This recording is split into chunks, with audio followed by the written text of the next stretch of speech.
అయోధ్య రామాలయ నిర్మాణానికి సంబంధించి 100 కోట్ల రూపాయల నిధులు దుర్వినియోగమైనని వాళ్ళ పబ్లిక్గా బయటకు వచ్చినటువంటి విషయం ఇది. 1985 నుంచి మొదలుపెట్టి 2026 దాకా 40 సంవత్సరాలుగా ఒక గుడి గురించి, ఆ గుడికి 100 కోట్ల వ్యయం కావచ్చు, మీరు ఎంత డబ్బు వసూలు చేశారు, ఎక్కడెక్కడ ఉన్నాయో డబ్బులు, ప్రపంచవ్యాప్తంగా ప్రతి ఇంటికి మీరు పోయి డబ్బులు వసూలు చేశారు. ఇవాళ దాన్ని ఒక విద్వేష సాధనంగా మీరు వాడుకున్నారు. దాని యొక్క ఓపెనింగ్ చేయాలంటే ఎన్నికల తేదీ చూసుకుని చేశారు. ఆ ఆలయం కంప్లీట్ అవ్వకపోయినా మీరు పర్వాలేదు. దాని యొక్క శిలాన్యాసం జరగాలంటే ఎన్నికల తేదీ చూసుకుని చేశారు. ఎన్నికలను దృష్టిలో పెట్టుకుని ఇప్పటిదాకా సీట్లు ఎక్కడానికి పనులు చేసుకుంటూ వచ్చారు. అయోధ్య రామాలయానికి 1991 దాకా పూజారిగా ఉన్నటువంటి వారు బాబా లాల్ దాస్ అనేటువంటి మహనీయుడు అనేటువంటి పూజారి, ఆయన 93లో హత్యకు గురయ్యాడు.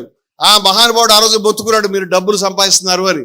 అలాగే కమల్ నయన్ దాస్ గారు, మహంత రుచిగోపాల్ దాస్ గారి ఒక వారసుడు, ఆయన చెప్తా ఉన్నాడు, సైకిళ్ళ మీద తిరిగిన కార్లు కొనుక్కున్నారు, పెద్ద పెద్ద బిల్డింగ్లు కట్టుకున్నారు, మా కళ్ళ ముందు జరుగుతూ ఉంది, అక్కడికి వచ్చినటువంటి ఇటుకలన్నీ కూడా వాడారు అని చెప్తా ఉన్నారు. ఈ అయోధ్య మత సామరస్యానికి నిలయమో, ఈ అయోధ్యలో చాలా గుళ్ళని ముస్లిం పాలకులే కట్టించారో, ఏ అయోధ్యని పాలించినటువంటి అవధ్ నవాబు వాజిద్ అలీ షా కృష్ణుడి మీద పాటలు రాసి నృత్యాలు చేసేవాడు, ఏ అవధ్ బేగం హజరత్ మహల్ వంటి వారిని పుట్టించిందో అటువంటి అవధ్ గురించి నేను మాట్లాడుతున్నాను. అవధ్లో ఉన్నటువంటి కవులు, పండితులు, ఎంతమంది రస్కార్ లాంటి వారి మహానుభావుల గురించి చెప్తే చరిత్ర సరిపోదు. అటువంటి అవధ్ని, అటువంటి అయోధ్యని మీరు ఉపయోగించుకుని ఇవాళ దాన్ని దిక్కు లేకుండా భగవంతుడు అనేటువంటి రాముని మోసం చేస్తారా మీరు? మతాన్ని ఉపయోగించుకుని మేము చెప్తున్నాం, దుర్మార్గులారా. ఆ మహానుభావుడు శ్రీరామచంద్రుడు సుప్రీంకోర్టు యొక్క పుణ్యమాని ఈరోజు రాముడికి ఒక గుడి, అలాగే ముస్లింలకి ఒక మసీదు కట్టుకునేటువంటి గొప్ప తీర్పుని ఇవాళ సుప్రీంకోర్టు చెప్పబట్టి మేము దేశ ప్రజలంతా సంతోషంగా ఉన్నాం.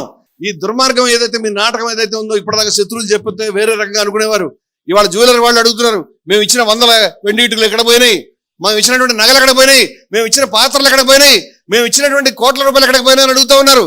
85 నుంచి వాళ్ళ దాకా మీరే చేస్తారంటే ఏమంటే విహెచ్పి మీ సంస్థ కాదా?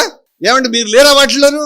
అంచేత మీరే అంపైర్లు తోటి మిక్స్ అయిపోయిన తర్వాత ఏది ఎలక్షన్ కమిషన్తో కొల్లుడయ్యారని చెప్తారు. ఆ విధంగా చేస్తే మేము అంగీకరించాం. ఇక్కడ మేము చెప్తా ఉన్నాము, ఇది నిష్పాక్షికమైన దర్యాప్తు కావాలంటే యూపీ ప్రభుత్వం చేయడానికి వీల్లేదు. దీన్ని సుప్రీంకోర్టు యొక్క పర్యవేక్షణలో దీనిపైన దర్యాప్తు చేసి దోషుల్ని కఠినంగా శిక్షించాలి. ఈ దేశ ప్రజల యొక్క, హిందువుల యొక్క మనసు గాయపడింది ఈ విషయం మీద అని చెప్తాను.